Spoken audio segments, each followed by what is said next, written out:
Hi friends! Fish in a Tree. The author is Linda Mullally Hunt and the publisher is Puffin Books.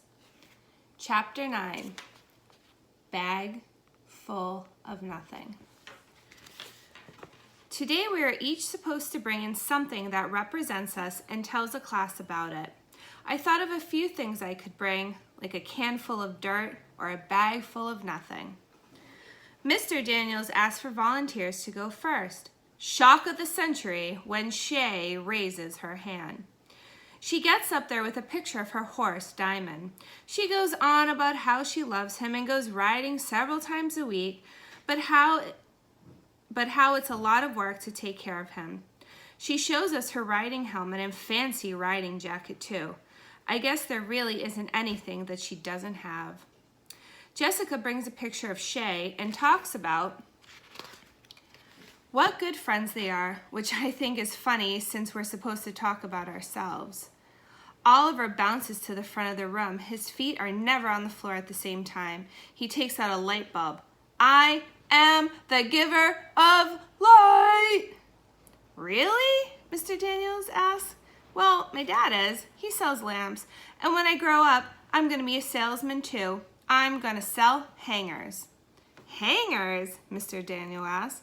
Yeah, because I was thinking that it should be something that everyone has, because you'd want to sell stuff that people need, because if you sold stuff that nobody wanted, then you wouldn't sell anything, right? And everybody needs hangers. Mr. Daniel smiles and puts his hand on Oliver's shoulder. Oliver, you are one clever boy. You know that? I haven't been in the school that long, but I'm going to guess that Oliver hasn't heard that said much. He falls into his chair, which tips back, and he grabs his desk to right himself and cheers for his own victory. Albert gets up next. As always, he wears a shirt with Flint on it and his bruises. He reaches into a brown paper bag lunch and pulls out a jar of clear liquid. He clears his throat. This is a mixture of 2 parts hydrogen and 1 part oxygen molecules. Will it explode? Yells Oliver. Albert doesn't answer. Instead, he unscrews the metal lid and drinks whatever it is. I'm silently freaked out. But Oliver goes nuts. He drank it. Did you see it? He drank molecules. Gross. It's merely water, Albert reports. While Mr. Daniels speaks to Albert, Shay whispers to Jessica, Really? Water? That's all he's got? Shay has gotten even better at being mean. Ever since Mr. Daniels kept her in for a recess for making fun of Oliver, she saves her comments for when Mr. Daniels is busy or talking to someone else. This water was taken from a giant underground lake that goes on for miles and miles, Albert announces. It's the same water that the dinosaurs walked through 100 million years ago and the caveman drank. It's the same water that polar bears swam in last year and medieval knights guzzled after battle. Oliver and most of the boys stand, trying to get a better look. That's cool, Albert, Max says. Where'd you get it? Jessica and Shay smile and lean forward to look at Max. Shay calls out, Hey, Albert, where'd you get it? I got it from a kitchen sink. Huh? The same water has been here and been reused since the earth began.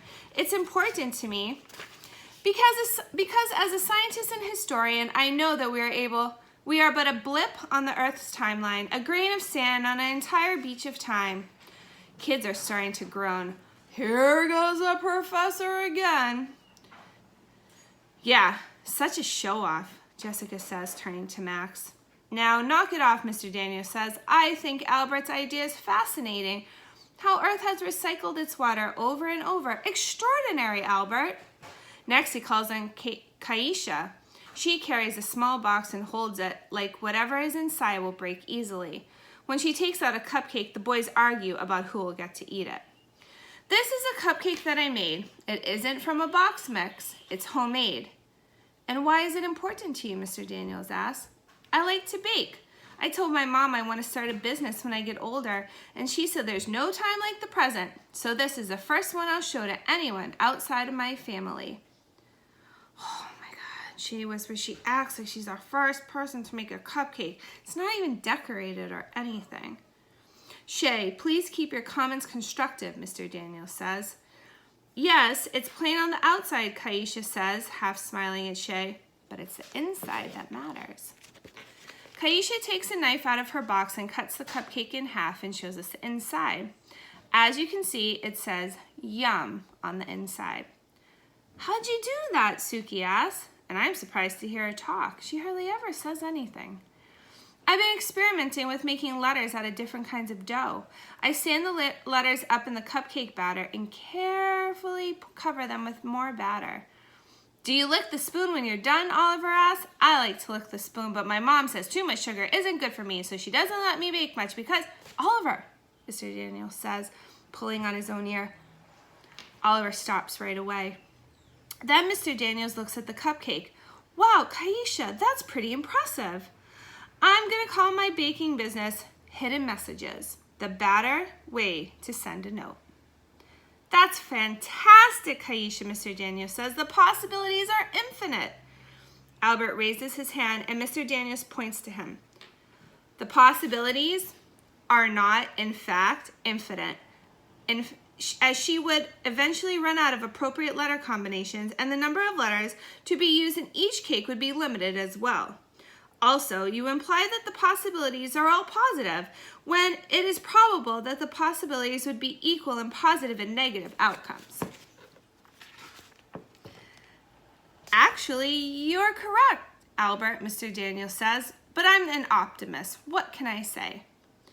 So you agree the possibilities aren't endless? Well, I agree from a mathematical standpoint, Albert, but not from a human one. I believe the things we put numbers on are not necessarily the things that count the most. You can't measure the stuff that makes us human, like Kaisha's creativity or how hard she'll work. Mr. Daniels shrugs. Just my opinion. Well, it seems that this part can be measured as most important, Albert says, because that's what can be proven. Well, my fine fellow, I think we'll have to agree to disagree, Mr. Daniels says, walking by Albert and patting his shoulder. Then Mr. Daniels calls on Suki. She pulls out a tiny paper bags and begins to pass them out to everyone. I bring 2 foods to share. One is hone senbai, my grandfather's favorite. Other is wasabi peas. They are maybe spicy. Food in America tastes... She turns to Mr. Daniels. What is correct word? All of a sudden, Max jumps up and runs to the sink, followed by Kaisha and Jessica. Too hot, Max yells. The 3 push each other a bit, trying to scoop water into their mouths. Yes, Suki continues. Bland is correct word. Food here is bland. She seems to think that the 3 kids at the sink are pretty funny and odd. I think how hard it would be to move to a different country and learn another language. I can't even handle one. Mr. Daniels laughs, holding the little bumpy bright green pea between his fingers. They don't look that hot. Most people in class are too chicken to eat it now, pushing it away. Suki looks a little hurt. Albert puts one in his mouth. He eats it, but he looks like he's in pain. His eyes even water. He says with a gasp, I like it, Suki. Thank you. That Albert is nice. Oliver pops his hand in his mouth, but has no reaction. Oliver, Mr. Daniels asks, you don't think it's hot? Nah, I'm the only one in my family that can finish a fireball without taking it out of my mouth. My mother says I must have no taste buds at all. And my dad says... Mr. Daniels pulls on his earlobe again and says, thanks, Oliver. Oliver's mouth is open, ready to keep going, but he says, thanks, Mr. Daniels. Do they have some signal or something? Suki continues, these foods mean much to me because I share them with my grandfather. Many things about Japan I miss, but grandfather I miss most. Also, I miss wood carving with him. He makes me wooden blocks and I carve gift for him and send. So that's why she has those blocks. I eat these foods because they remind me of Japan and my grandfather. I feel sad for her. What are the crackers made of? Asks Albert. Suki turns to him. They are made of shrimp and fish bones. It isn't just Oliver who goes wild over that one. Most everyone says, yuck! And Suki looks up at Mr. Daniels, who turns to the class. Now, quiet down. Shrimp and fish bones, she asks. We prefer lobster in our family. Albert raises his hand. I would just like to point out that lobster is a very expensive meal now, but in the olden days it was served only to peasants and slaves who revolted and demanded that they only be served lobster twice a week. And, he swallows, I think fish bones would have some excellent nutritional properties. Suki smiles for a second before she scurries back to her seat. Mr. Daniels gives Albert a solid nod. Next, it's my turn. What I ended up bringing means something to me, but I'm not sure how the class would be nice about it. I decided to play it safe and say I forgot. I can tell Mr. Daniels is disappointed. Well then, do you have a pet you can tell us about? He asks. No, my mom's allergic. This reminds me of my dad crawling around the living room on all fours pretending to be the puppy I begged for. Oliver starts to bark like a dog.